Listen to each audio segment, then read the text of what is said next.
If we're like, hey, we saw this new business or that new business, we have just like a little green folder and it has our business sticker on the front.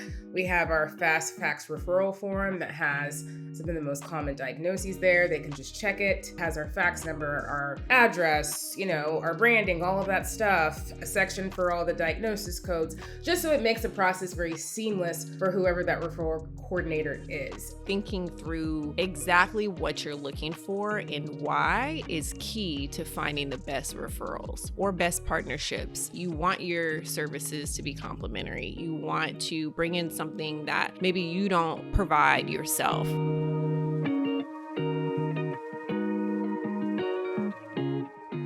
Welcome back to Hot Tea with Uma and Bree, where we spill the tea on sustainable business growth. Today, we're talking about one of the most underrated growth strategies for founders, building referral ecosystems. Instead of constantly chasing new audiences, strong businesses often grow through trusted relationships and aligned partnerships. So today, we're breaking down how referrals actually work and how founders can build ecosystems that support long-term growth. Such an important topic. I mean, business growth, referrals. I mean, I feel like you honestly are missing out immensely if you don't have a referral system and multiple Mhm. sources of referrals. So when we think about that, I mean, all in all, trust is transferred, right? Mhm. What are your thoughts about that? Yeah, Like, I what's been agree. your experience? It's funny because I feel like I kind of fell into referrals whenever we first started our business. It was one of those things where it was like, hey, I heard that you guys do so and so, right? And then it was like, oh, well, Hmm. who did you hear that from? Like who told you that? And then you find out that someone's sharing about your business that maybe you Yeah, weren't aware of. And then you then say, oh, well, let me go talk to that person and maybe we can connect even more since they're yeah, referring our business. And that's really how I got into this. Like at first, I didn't even know that that was a marketing tool. It was one of those things that we literally fell into and realized, okay, by this person saying that we are the go-to source for yeah. this that they recommend, it has kind of that built-in credibility to where it's like Hmm. people automatically trust that, we're going to provide them with the best care possible because Hmm. someone that they trust already recommended us. So I think that's probably one of the huge bonuses of referrals, at least from my experience. So how about you? Yeah, I mean, for us, it's really been kind of a blessing. We really have, I mean, aside from just the practice, like well rooted, we, with us being insurance rate based and also private pay from the insurance standpoint, something that I know I did heavily before I expanded into a group practice was going out and marketing and just like connecting with nearby physicians and clinicians and just sending some basic things such as, hey, here's a folder packet with our fast facts referral form. Here's a brochure. If you're looking for a dietitian to serve your patients, here's our information. And then that kind of started to spread into different departments within hospital systems and different private practices, and then even just from patients telling their clinicians about us. So, I mean, from that standpoint, that's been really helpful. And that really does go a long way.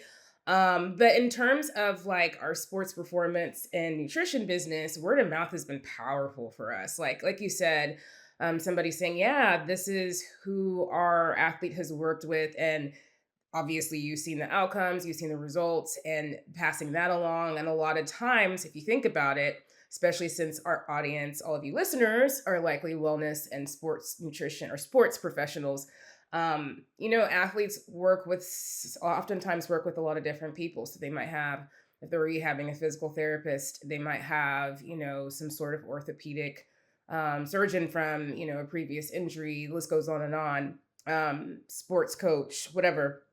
And so being able to communicate, hey, we work with these individuals, these professionals, and then being like, oh, really? Okay, let me connect with them, let me get their information. And now we've built this pool of other professionals and, referral sources. So I think it's interestingly enough, a lot of people don't realize how powerful word of mouth can be to be able to lead to those pathways, but have done well. And obviously, if you if you produce really good results, a lot of times you don't have to do as much work as your business continues to grow to build that ecosystem.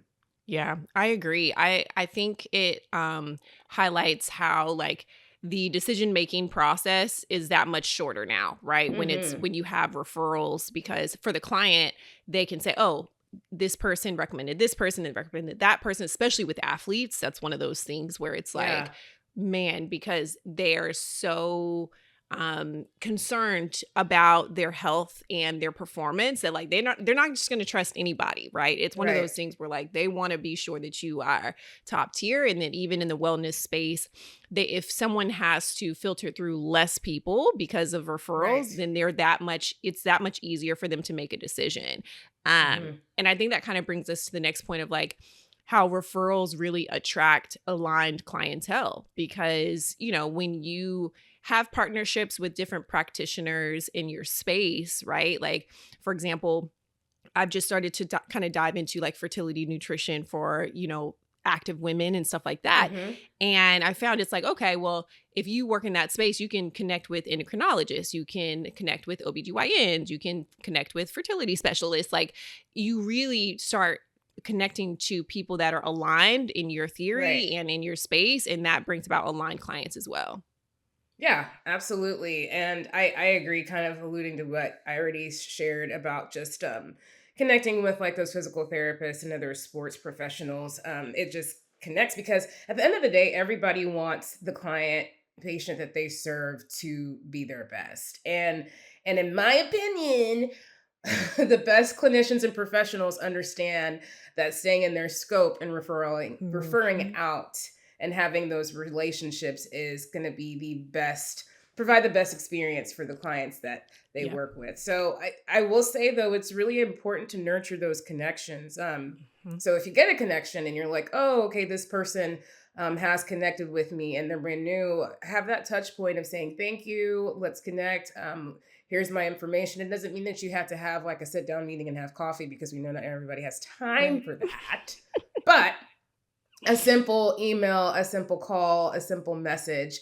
And I will say that sometimes if some of these individuals are on social media, that is okay. Mhm. But the more formal approaches is definitely good, because that goes a long way. That says, hey, I noticed, I acknowledge, thank you. Let's keep this relationship going. And now I can refer people to you as well.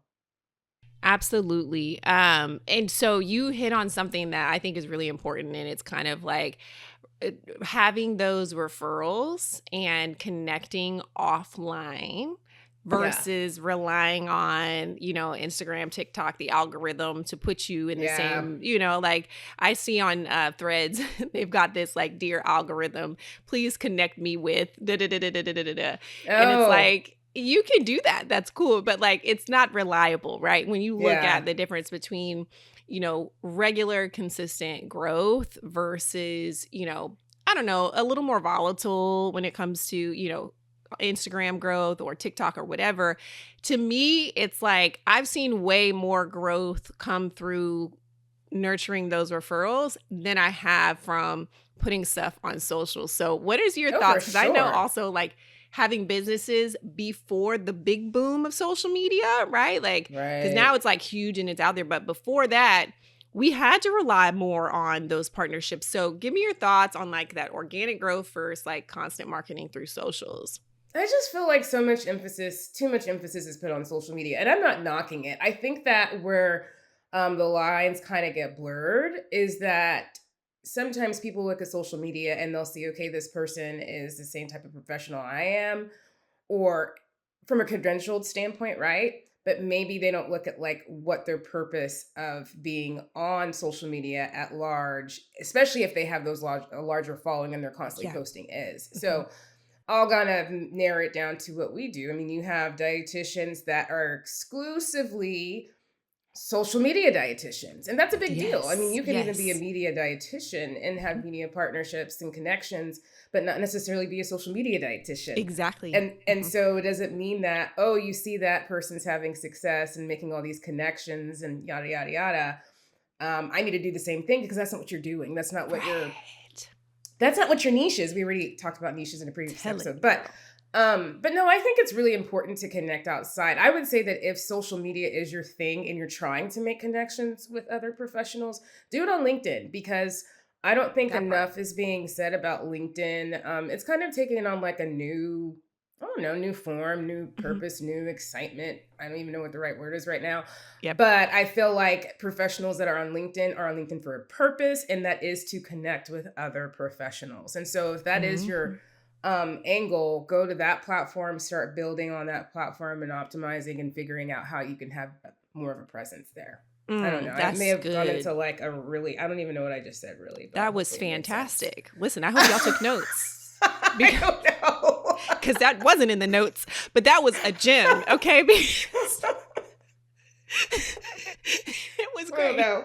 Listen, the people need that because you are right. Like, there is this misconception that social media or Instagram, let's just go with Instagram because I know Yeah. folks aren't on all kinds of platforms, but there's a misconception that like you have to be on there and you've got to have thousands and thousands of followers and things like that. But it's like there are so many other platforms and ways to create these referrals. And I love Yeah. that you mentioned LinkedIn because a lot of people don't think about LinkedIn. You don't even have your LinkedIn updated. You're not putting anything on there. Right. In reality, a lot of your referrals are sitting on LinkedIn. The people that you need to Mhm. connect with, so if you're in corporate wellness, the HR managers are there on LinkedIn, right? Different Right. people that you may want to connect with are going to be there.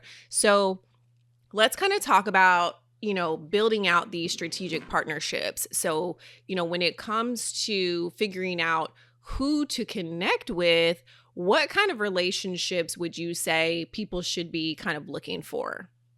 Oh goodness, that's a tough one. But I think it's always good to think about long-term like connections and relationships. So like I'll say from just personal experience, I have a list of go-to PTs. I have a list of, I mean, even though I'm a personal trainer, I mean, I just don't have time for doing that anymore. So like I have a list of you know, clients that need maybe active adults that need some like cross training in a Mhm. sense or need some, you know what I mean? Like I have Yeah. my list of people that I've built relationships with over years and really just letting them know too like, hey, I want to build this relationship because I want to better serve my clients and connect with you. Yeah. And it doesn't necessarily even have to be just due to specific like one-on-one services, but maybe Mhm. you have a project, maybe you're doing an event, maybe you're going to be doing some sort of a deal giveaway.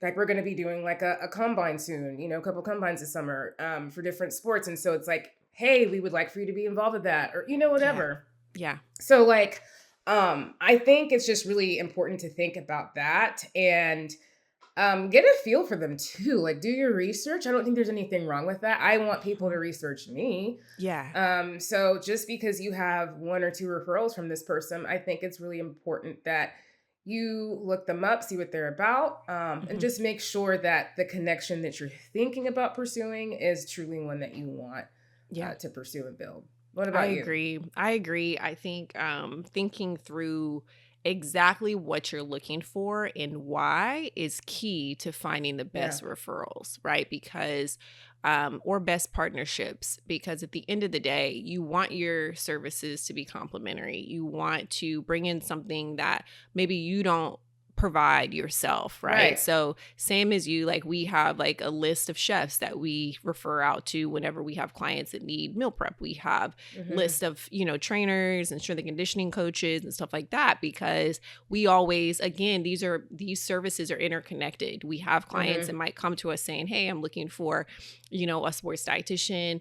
And I also, hey, I need meal prep. Do you know of a person? Yeah, of course. I've Right. got people, you know what I mean? And vice versa. So it's Right. kind of that, making sure that those relationships are complementary. And then also, like, there's always this like mutual value exchange, right? Hmm. Like, it's like, oh, hey, we're going to collab together on this event. You bring the food, we're going to bring the education, and we're going to do this Right. thing together, and there's Bingo. all this visibility that comes from this partnership and Right. everybody benefits from it. So it's a mutually Hmm. beneficial relationship that, you really can end up sending clients back and forth because your services really complement each other. Yes, so true and so good. And I mean, again, I know for me, like even just thinking about and talking about this, I'm like, gosh, making those touch points. I'm like, when's the last time I made some of these people? Because it's already like, gosh, we're in Q2. So it's like, Yeah. I think it's really good too to make sure that you're constantly keeping a list, some sort of a spreadsheet. Mhm. If you don't have one already, not too late to build one. And it may be kind of creating something like, hey, when's the last time you did a reach out? And just making sure that you're constantly nurturing those relationships. And then also just regionally, like if it's local, if it's, virtual, I mean, Mhm. have that diverse pool of referrals too, because that's really important. Yeah.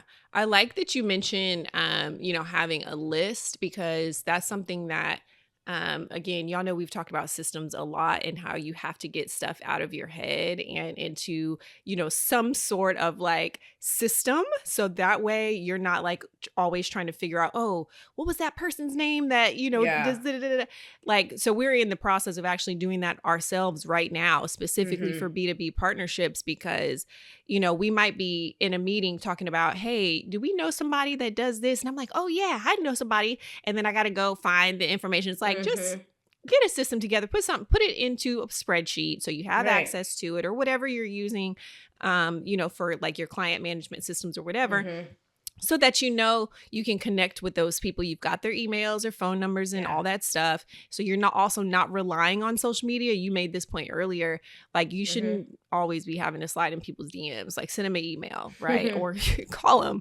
Like you can also call. I know some of Yeah. y'all don't feel like picking up the phone, but like you can also call somebody every now and then too. So Yeah. so let's talk about systems, referral systems, making it easy and like how to stay on top of mind. So for you, like have you put any pathways together to make referrals easier in regard to like, here's how you send it to us? Touch on it a little bit earlier when you were talking about your packages that you drop off Hmm. at like doctor's office. So touch on that a little bit more. Yeah, no, I this is actually a great time to do it because we are actually going to be this is an announcement. We're going to be having exclusively like our main hub now. So we're redoing everything Ooh. in terms of just having just everything in our own brick and mortar versus having our other location. So we're in the process of updating everything, Yeah. unfortunately. Wow. But what we have is we have a trifold, very simple. It has everything about our services, and this is just for my private practice or my Mhm. group practice. So who we are, who we serve, and it's just something very easy. We already have like a relationship with a printing business, and so literally can send an email, hey, we need X amount of brochures by this date. It'll be there the Yeah. next day. Mhm. And so this is something that we will drop off just about everywhere. So we Okay. have a corporate relationship with anyways, we have a corporate relationship and we serve quite a few clients from that area. And so we'll Mhm. drop those off every so often just so they can have it as part of their orientation packets for Yeah. onboarding. And then just for other places, like if we're like, hey, we saw this new business or that new business, we have just like a little green folder and it has our business sticker on the front. We have our fast fax referral form that has some of the most common diagnoses there. They can just check it. Has our fax number, our address, our branding, all of that stuff.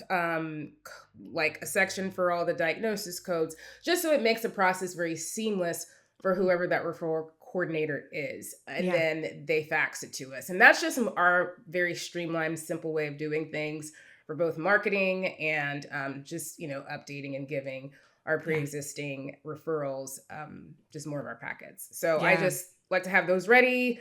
That way, my team, as they're driving around doing their thing, they can say, okay, I'm going to drop it off here, drop it off there. Or, if they just want to build a new relationship. Yeah. No, I love that. I will admit that is an area that we are trying to really get in order, like Yeah. having those, packets or pamphlets or trifolds. Like we've got all those things, but kind of just having a system to where it's like, hey, this is what we do, this is where we take them. We have over the years really relied on collaborating to do events. And in those Hmm. events with the collaboration, we typically will do like, a segment or a webinar or whatever we're doing in partnership partnership with another brand or facility or whatever. And that's Mhm. worked really well for us too. And so Yeah. we have it to where like we try to do at least one or two per quarter with a brand that we Nice. know or a partnership that we have already. And that's kind of our way of like having those like referral pathways consistent. Mhm. But you know, as you guys are listening, like there's so many different ways you can Yeah. combine these different ways, and you Yeah. should too, you know, having multiple ways to keep those referrals going back and forth and keep nurturing those relationships. Because anytime you stop by an office, anytime you collaborate on a webinar, anytime you collaborate on an event, like those are ways to nurture those relationships because Yeah. you're at the forefront of their mind and they know that you're thinking about them too. So again, like you're able to really create this system and consistency. And over the years, those relationships just continue to get stronger and stronger. Yes, I agree. And I will say too that it's good to do digital. It's good to also do face to face. Like Yep. building those relationships with the referral coordinators, with whether it's a brand, whether it's a practice, a business, you want to be able to know who that person is because that's going to be your go-to gal, your go-to guy. So being Yep. able to put a face to a name, there's just something about that face-to-face experience, especially if it's local, obviously, Yeah. or even if it's not, having like a quick meeting to check in, Mhm. provide updates on your business. Yeah. See how they're doing. Also, don't make it so transactional, right? Or so business Good. focused. I mean, ask them about life, right? Like, Yep. oh my gosh, it's the second quarter. How crazy. Like, that's just an easy Mhm. conversation starter because Yes. Everybody everybody got can relate. problems. Yeah. But, just think building relationships is more than just talking about business. It's really So showing good. that you're caring, you're interested. So making those touch points is important. That's what we're fixing to do with everybody, a lot of people, because we're just making Mhm. massive updates. So yeah. I love that. I love that. Yeah, building those relationships and finding mutual ways to connect outside of business per se. I Hmm. totally agree with that. And I think that is something that can really get lost in the sauce. But that relational piece, I think, is what helps build trust with that specific partner, right? Like we Yeah. already talked about how trust is built with the client just from the word of mouth referral, but building trust with the actual partner comes Right. from having conversations beyond business, right? Knowing that they Right. got kids, knowing that they, you know, that Hmm. things are going on in their lives. And you don't got to be all in their business, but still like knowing those personal things, it becomes more of a trustworthy relationship, right? So you just never know what'll come from that. Just caring about somebody and caring about their well-being, that helps people to feel real good. So I mean, at the end of the day, again, creating those ecosystems, those referral systems, those relationships help to, you know, keep things going, keep things flowing, and reduce the volatility of the market, of marketing, of the Man. ebbs and flows of your business, because we've all been there. We were hit with that this year of things just being really slow with like insurance. And honestly, Yeah. those partnerships and referrals came through for us, like helped us to really Hmm. do what we need to do. So I don't know. Any other thoughts from you in regards to these referral sources? A compliment goes a long way. Ooh, girl. I know that's such a random thing to say, but like, especially if you're doing things face to face, because for those of you that are new to this and you are trying to build out your referral relationships, I would hope that part of your mission is to have some of those face to face experiences. And I promise you, there is nothing like me feeling busted and crusted and somebody gives me a compliment. And I know that's I'm like, right, girl. who, me? Yeah, You not really? me. Oh my gosh. And now even if I'm a hot mess in my mind and I don't want to like even be in the conversation, now I'm 100% alert to anything Girl. that you have to say because you just complimented me and I feel like Facts. trusted and busted. So yeah, just keep that in mind. That's so random, but I mean, that's I a love big that. deal, especially if you don't know like how to start a conversation. Oh my gosh, those Yes. earrings. Where did you get those? Those are Yes. dope. I mean, obviously you won't say Ooh. dope unless you know that person would likely understand what dope means. But Exactly. those are so cool and pretty. Yes. Oh my gosh. I love that. Listen, y'all, that is so, first of all, that's a really good point. A I'm compliment just does saying. go a long So way. far. Listen, that might have to be a whole podcast, like I'm conversation serious. starters 101, because I know some of y'all really struggle in this area. I've seen it. Okay. I've seen it happen. It's okay.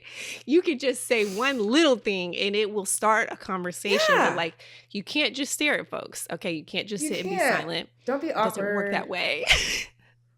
Yeah, don't be awkward. And you can Oh even my say something gosh. like digitally, like, "Oh my gosh, your last post was so whoa, whoa, Yes. whoa, blah, blah, blah, blah, blah." Yes. That's a compliment too. So easy. It's listen, Just a y'all, thought. just My two extra, cents. extra, extra gems. I love that. I love that for y'all because I know y'all are listening and some of y'all are like, oh, I didn't know I could do that. So you're welcome. Okay. Do Ah, it. well, all right, y'all. That is the tea for today. Sustainable growth doesn't always come from doing more marketing or having more social media posts or things like that. Sometimes it comes from building those stronger relationships around your work. So if you enjoyed this episode, make sure you follow us on the gram, even though we were talking about Instagram, follow us on the gram, Hot Tea with Uma and Bree, and subscribe to our YouTube channel. Be sure to like and subscribe, by the way. Follow our podcast on your favorite listening platform. And for those of you that want to grow alongside other founders, such as ourselves, come join our community. We'll be dropping the link in the show notes. So we'll see you all next time. That's the tea for today. Cheers. Cheers. Ding, ding.